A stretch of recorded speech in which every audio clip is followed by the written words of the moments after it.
Hello, I'm here with Malcolm Pein, the organizer of the London Chess Classic, the third leg in the Grand Chess Tour.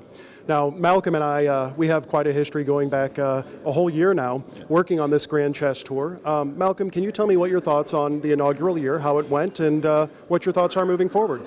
Well, I think we've had two fantastic tournaments already in Norway and St. Louis. The London Chess Classic is, well, a great honor, is honoured really to climax the tour.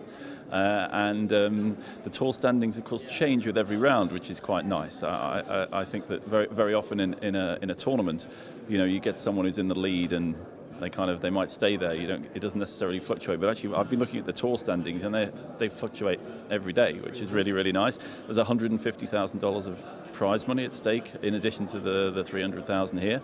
And I think the players are playing probably for the biggest money of the year outside the World Championship. So it gives the crowd an extra thing to think about as well. And the take-up has been has been quite interesting. I had lots of people asking me, how does it work? How many points do they get? So I'm able to point them towards this wonderful website that you've set up, and I'm really excited about doing it next year. And you know, the Grand Chess Tour, the players are competing for $1 million overall between the three events and the tour prize. Do you think that that's enough? And if not, what do you want to see the Grand Chess Tour grow to be?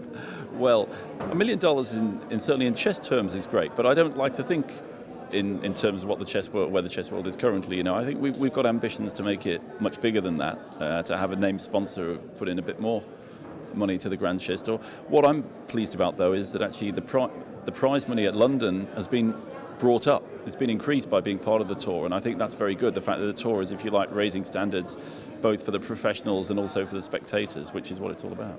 And you know, there have been other attempts at series of tournaments like this, the FIDE Grand Prix series, and there was the Grandmaster Slam that existed in the past as well. Yes. What's unique about the Grand Chess Tour that will make it stand the test of time and garner all of those great things that you mentioned? Yeah, I mean, I think the Grand Slam Masters was quite a nice idea when it was worked out, but it never really had stability, and one never really understood exactly why players were in some of the tournaments. Sometimes it was obvious, sometimes it wasn't so clear.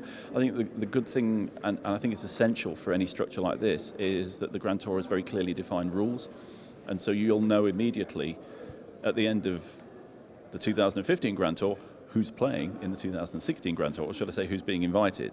I think that's essential. As for the FIDE Grand Prix, well,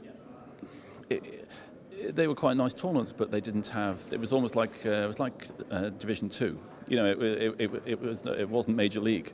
It wasn't Premier League. It was the players below the very top. So the great thing about the Grand Tour is that it has the prize money, the conditions, and the attraction for the very, very top players.